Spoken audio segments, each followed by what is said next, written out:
नमस्कार। आज हम कुछ बहुत ही अलग करने वाले हैं। हम वास्तुशास्त्र के एक मूल पाठ को लेंगे और आप कह सकते हैं उसका पोस्टमार्टम करेंगे। एक एक शब्द, एक एक वाक्य को बारीकी से समझेंगे। हमारा मकसद है इसकी बिल्कुल जड़ तक पहुंचना, ये देखना कि कैसे कुछ लाइनें एक पूरी की पूरी विचारधारा की नींव रखती हैं। तो चलिए इस विश्लेषण को शुरू करते हैं। तो ये रहा वो टेक्स्ट स्क्रीन पर जो दिख रहा है ना, बस यही है हमारी आज की पूरी पड़ताल का आधार। हर परिभाषा, हर सिद्धांत जो हम आगे समझेंगे वो सब इन्हीं पंक्तियों से निकलेगा। ये सोचना ही अपने आप में कितना दिलचस्प है कि वास्तुशास्त्र का पूरा ढांचा इन चंद शब्दों में समाया हुआ है। तो इस टेक्स्ट को अच्छी तरह से समझने के लिए हमने इसे 5 हिस्सों में बांटा है। हम सबसे पहले आधार से शुरू करेंगे, फिर देखेंगे कि वास्तु असल में है क्या। इसके बाद वास्तुशास्त्र का मकसद जानेंगे, फिर आवास की जरूरत पर बात करेंगे और आखिर में इसके 3 विभागों को समझेंगे। चलिए शुरू करते हैं। पहले पड़ाव से वास्तुशास्त्र का आधार। हम सीधे टेक्स्ट के पहले वाक्य को ही उठा रहे हैं क्योंकि यहीं पर इसी एक वाक्य में 2 सबसे जरूरी कॉन्सेप्ट्स की नींव रखी गई है। पहला है वास्तु और दूसरा है वास्तुशास्त्र। तो सबसे पहले आइए इस शब्द वास्तु पर ही ध्यान देते हैं। आखिर इसका असल मतलब क्या है? क्या ये सिर्फ एक बिल्डिंग है या कुछ और? खैर, अच्छी बात यह है कि हमारा टेक्स्ट हमें इसका एकदम सीधा और साफ जवाब देता है।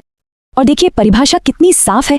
वास्तु का मतलब है वो भूमि और वो भवन जो मनुष्य के रहने के लायक हों।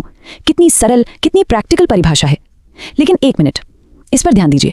यहां सिर्फ भवन नहीं कहा गया, इसमें एक और बहुत जरूरी चीज शामिल है और वो चीज है भूमि। जी हाँ, वास्तु में 2 चीजें आती हैं, भूमि यानी जमीन और भवन यानी उस पर बनी बिल्डिंग। ये एक बहुत गहरा विचार है। इसका मतलब ये हुआ कि वास्तु की कहानी सिर्फ दीवारों और छत से नहीं बल्कि उस जमीन से ही शुरू हो जाती है जिस पर वो इमारत खड़ी है। तो नींव और ढांचा, ये दोनों मिलकर ही असली वास्तु बनाते हैं। ठीक है, तो वास्तु तो समझ आ गया, जमीन और बिल्डिंग। पर ये वास्तुशास्त्र क्या चीज है? इसके लिए चलिए वापस उसी पहले वाक्य के दूसरे हिस्से पर चलते हैं और समझते हैं कि इस शास्त्र का असली मकसद क्या है। और ये मकसद सिर्फ कुछ बनाने से कहीं ज्यादा है। टेक्स्ट के मुताबिक वास्तुशास्त्र वहां रहने वालों के लिए 4 चीजें पक्की करना चाहता है: अत्यधिक सुविधा, सरलता, सही आचरण और व्यवहार। अब देखिए कितनी दिलचस्प बात है। पहली 2 चीजें तो फिजिकल हैं, कंफर्ट और आसानी की बात कर रही हैं, लेकिन आखिरी 2 वो तो साइकोलॉजिकल और सोशल हैं। मतलब ये सिर्फ आराम के बारे में नहीं है, ये एक ऐसा माहौल बनाने के बारे में है जो हमारे जीने के तरीके, हमारे बर्ताव को बेहतर बनाए।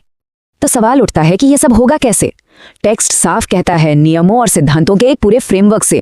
यह बात इस आइडिया को और पक्का करती है कि वास्तुशास्त्र सिर्फ कुछ सुझाव नहीं है बल्कि ये एक पूरा स्ट्रक्चर्ड सिस्टम है, एक शास्त्र है जिसे खास नतीजे पाने के लिए ही डिजाइन किया गया है।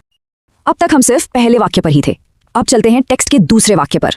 और ये वाक्य हमें एक बहुत ही फंडामेंटल, एक यूनिवर्सल ट्रूथ की तरफ ले जाता है जो इस पूरे शास्त्र की नींव को और भी मजबूत करता है। जरा इस लाइन पर गौर कीजिए। आवास प्राणी मात्र के लिए अत्यंत आवश्यक है। यहाँ सिर्फ इंसानों की बात नहीं हो रही है, यहाँ हर जीवित प्राणी की बात हो रही है। ये एक छोटी सी लाइन वास्तु के महत्व को सिर्फ एक सुविधा या लग्जरी से हटाकर एक बुनियादी जरूरत, एक फंडामेंटल प्रिंसिपल बना देती है जो सभी के लिए है। चलिए अब इस टेक्स्ट के आखिरी हिस्से पर आते हैं जो हमें एक तरह का क्लासिफिकेशन, एक वर्गीकरण देता है।